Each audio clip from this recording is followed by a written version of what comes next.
Romans 12 verse 9 is where we were last week, and we still are in that same verse this morning. It was just that one line we spent some time on last Sunday morning. And as always, I know you hear me say this every week. Hopefully it doesn't lose its how authentic and how real, how genuine I am when I say that Wednesday nights fleshing this out is incredibly helpful for me, and I hope I can say that for everybody who is in the room or on Zoom on Wednesday nights. Which is a really good conversations around like love, what this unhypocritical love that we talked about, genuine love, and that's we're just picking up on the rest of that verse this morning. Love must be sincere. And then there's this line that we want to think about. It seems really obvious, it seems really simple. Hate what is evil and cling to what is good. Some of your versions might say, hate what is wrong, hold tightly to what is good. I want to touch on that in a couple of minutes. But I think it's really important that we think of all that we talked about last week and all that we want to reflect on this week, because I think that we strengthen this unhypocritical love. We strengthen our genuine love by not letting it be spoilt by any involvement with wrong, with wrongdoing, with evil. I found it really helpful over the last couple of weeks to keep referring back to 1 Corinthians 13, as I think I did briefly last week. There's just the verse in 1 Corinthians 13, love does not rejoice in wrongdoing. And if you were to look at that, if you were to look into this word, the root meaning of this word wrongdoing in the Greek, it is the opposite of righteousness. It's the opposite of right relatedness. Love does not rejoice in whatever is the opposite of being rightly related. And so I think it's worth also saying, it's not just speaking about what we do. I think if we're familiar with the challenging words of Jesus, especially in the Sermon on the Mount, it is not just about what we do. I know it seems really obvious, don't do wrong things. But it's not just about what we do, it's about even what you want to do. Love does not rejoice. It's not just that love doesn't do wrong, it doesn't rejoice in doing wrong. So as I say again, not just what you do, but what you want to do, what is in your heart. And Matthew 15 is one of those challenging words of Jesus in the red letters, out of the heart. From the heart comes wrong thoughts, evil thoughts, immorality, adultery, false testimony. That comes from the heart. So it's not just about what you do, it's about what is in your heart. And again, if we wanted to keep going with the challenge of that, the words that Jesus uses in the Sermon on the Mount, well, you maybe didn't kill someone, but if there's something that has happened in your heart, there's a hatred that is taken root in your heart, almost in his eyes, it's no different.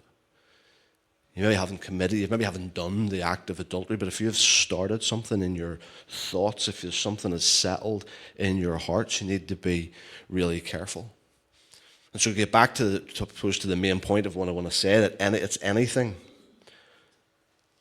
that fractures right relationship, not just in behavior, but in heart, in thoughts, in words. And so to come back to the verse in Romans 12, hate evil, hate what's wrong.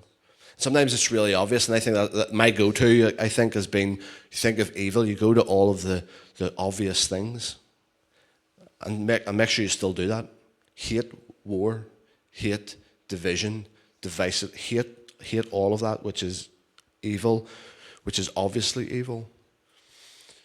But there's a different word at times that is used for something that is like really malicious, something that describes the works of Satan. There's a different word that is used for evil than what is used here in Romans 12. And I know that as a normal, I would make a hash of the pronunciation. But the word that is used here in the Greek is poneros. And so it is still, like, don't hear me saying that it's not like still hating all of those things that are obviously evil, but I think there's something else that it is worth reflecting on as we think of this word poneros. Because it means that something that is harmful, something that is destructive, something that is worthless, something that is oppressed by toil or burdened. And so I think it's helpful. I think it's helpful then to come back to that with that idea that that's the word that is being used here. I think that is why in some of our versions it will say hate what is wrong. Because sometimes some of our versions will take evil and they'll use that for so much of the rest of the scripture, which I think sometimes can. Is it okay to say tarnish? I think maybe tarnish, because I think of places like Matthew 7, where it talks about you as a father, even though you are evil, you still give gifts to your children. How much more does the Father want to give? Like, something doesn't seem right about that. But if we read it with this idea of evil that is being used here, it's the same one that is used in Matthew 7. So it's not necessarily saying that you are, as a father that gives good gifts to your children, are evil in the way that maybe we would understand it. It's you as a father, even though you are oppressed by toil, even though you are burdened with the things of this world, you still are able to give gifts to your children. And so I've been reading that verse differently. So even though as a father, I think what is speaking of, it is speaking of what is your limitations. It is not necessarily, I don't think it is anyway, somebody can correct me, I don't think it is condemning our moral nature, but it is recognizing our limitations. I'm not, like, that's not what I'm talking about here this morning, but I'm just making the point of this word evil that is used, this word wrong that is used, is speaking of things that are harmful and worthless or oppressed by toil or burdened. I even think of how I've prayed the Lord's Prayer. And there is a prayer that we want to pray: deliver us from the evil one. We want to be delivered from the works of the enemy. We want to be delivered from that. But again, Matthew's account of this, deliver us from evil. What it is saying, the same word again, deliver us from that which is worthless. Deliver us from that which takes up all of our attention. Deliver us from those things that are really harmful. Deliver us from those things that we've allowed to creep into our lives, to creep into our days, creep into our schedules that are harmful. Deliver us from that. So I'm not saying don't pray, Lord, deliver us from the evil one, but I think there's something about the real practicality of Jesus and the real practicality of how he teaches us to pray. Like, give us our daily bread, forgive us our sins, but deliver us from the things that will just consume our affection and our attention. Deliver us from that. Anything, I guess we can wrap all of what I'm trying to say, anything that takes us away from a right relatedness to God, but I'm contending for this, equally important, right relatedness to others. And we need to be really active with this. This is a continuous, the language that is used here, it's continuous. It's not just a one-off, okay, I'm going to get rid of this destructive behavior, I'm going to get rid of this harmful pattern. It is ongoing, it is active, it is intentional. And so that's the takeaway, I think, for when I think of our questions and our conversation during the week. This is stuff that we need each other for, because it's really active, it's really intentional, and like anything, I think, when it comes to discipline and the journey of faith, the journey of growing more and more increasingly into the likeness of Jesus, we desperately need one another. And so it needs to be active, it needs to be intentional. That's why I think, again, Paul uses really strong language to Timothy, his young protege. Timothy, flee from this. Flee from anything that is evil. Flee from anything that is harmful, destructive. The youthful lusts it talks about in 2 Timothy 2:22. Flee from it. Flee from any sense of evil desires, youthful lusts. As I've been wrestling with this, and you can't help but let some of this get in and not wrestle with it. And what I've realized, and I think if you're willing to be honest as we engage with, like hating, avoiding, getting rid of all that is harmful, destructive, it is scary how easily we become immune to impurity. And maybe that sounds a bit prudish, but it amazes me how easily we become immune to what we are entertained by. How easily we become immune to gossip. How easily we become immune to stewing in our anger. To not anger is not a sin. It's whenever you allow it to take root. It's whenever you allow the devil to take a foothold. It's when you stew on your anger, and becomes really harmful in right relatedness to God and right relatedness to others. That's why it's an incredibly intentional response that I think this teaching is inviting us to sort of shake us out of how easily we've become immune to what we are entertained by, to how easily we've become immune to what we give our affection and our attention to. And so the challenge for us, I think, today, if we're willing to engage in it, is that we fight more actively and at the same time increase our desire to be faithful to who we are as sons and daughters of God. So I think these two things come hand in hand. Hate what is evil, at the same time cling to what is good. And we fight this more actively. We are really intentional about hating what is harmful, destructive, by clinging to what is good. This daily renewing our commitment to what is good. And again, I recognize, especially this week, I recognized the need for community when it comes to this.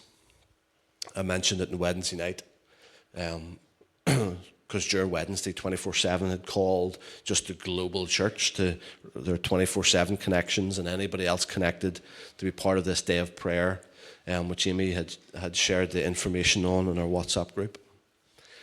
I suppose over those couple of days, it's not that I was thinking this way necessarily, but I was hating what was harmful and destructive.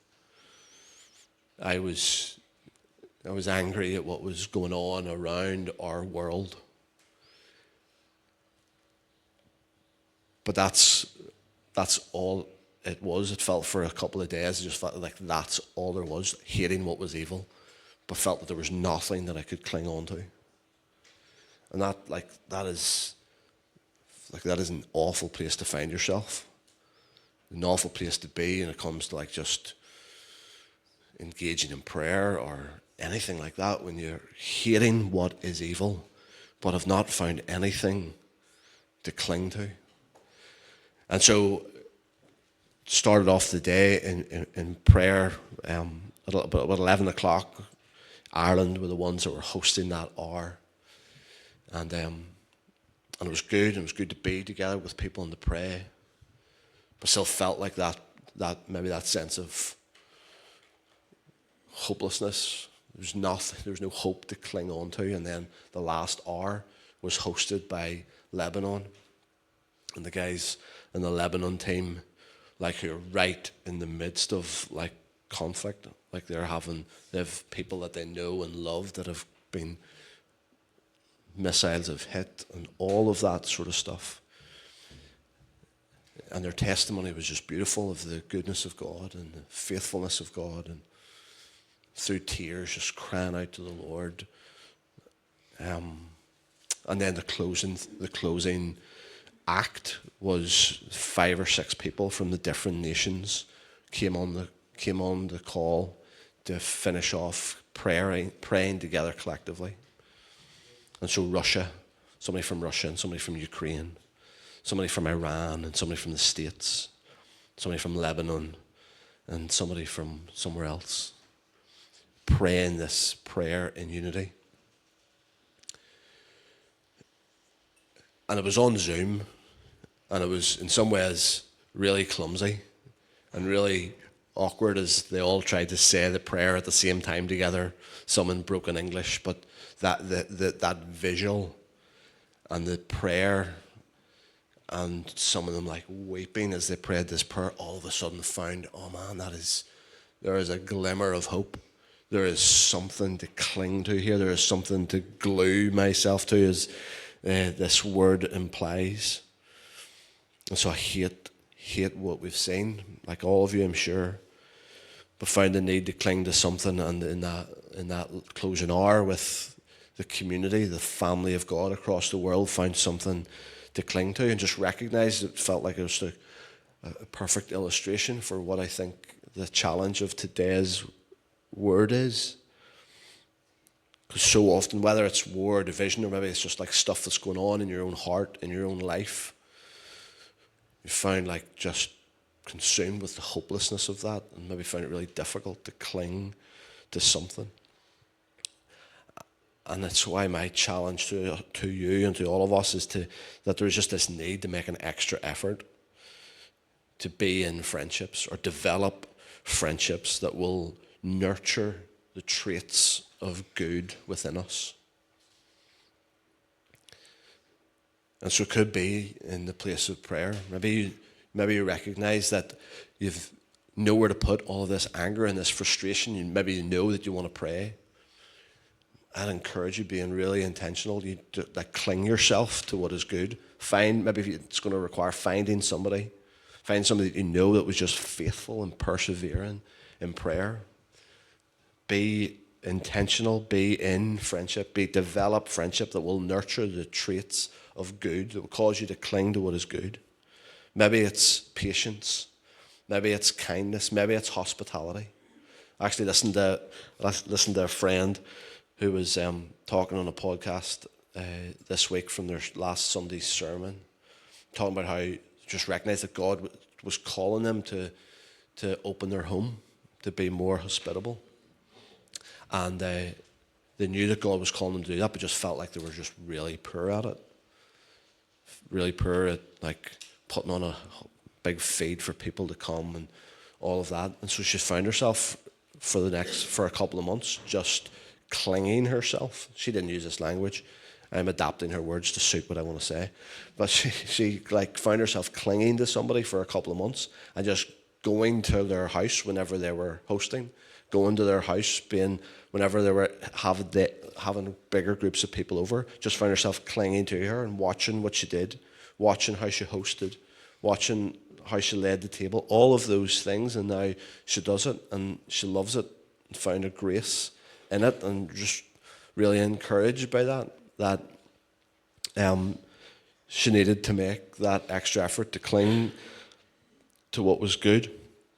And that's what that word cling means. It's to glue yourself, to join closely, to keep company with.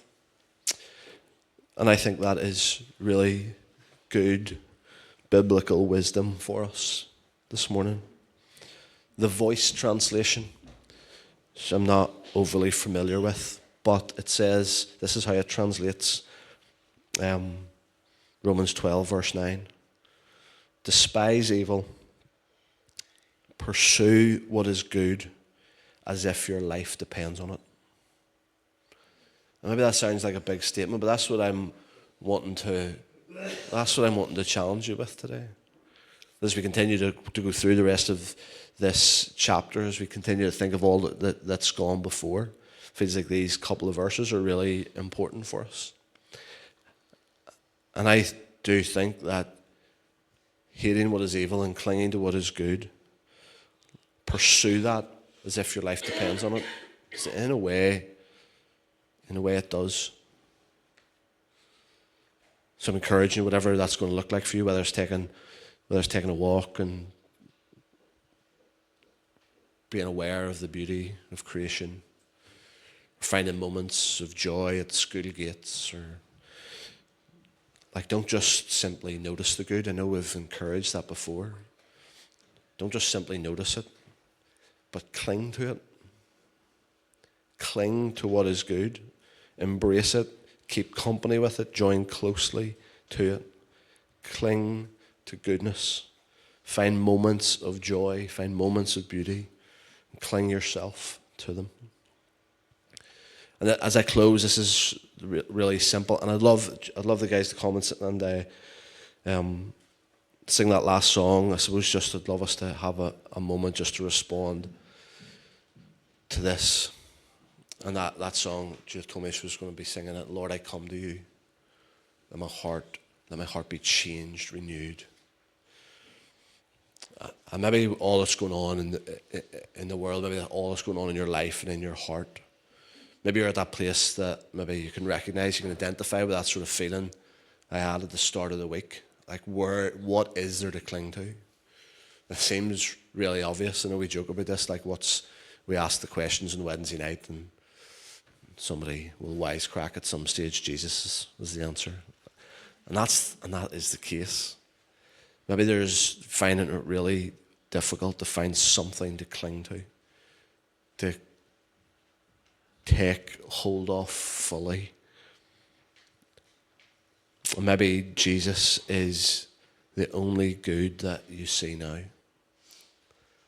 Maybe Jesus is the only good that you see now, and my encouragement to you is to cling to him. And I know that you know that. So I'm reminding you of it.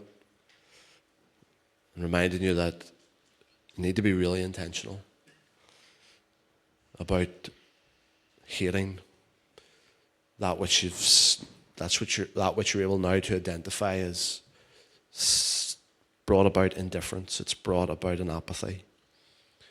You recognize it as being harmful and not life-giving. To be really intentional about removing that, but equally intentional about clinging to that which is good, as if your life depends on it.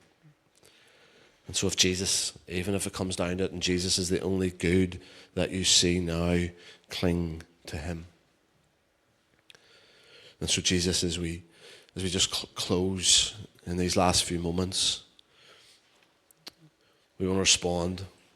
And we can use the words of this song, or we can just use the quietness of our own mind and allow you to speak, allow you to challenge, allow you, Holy Spirit, to convict in the beautiful, kind, gentle way that you do in order to increase our likeness to Jesus.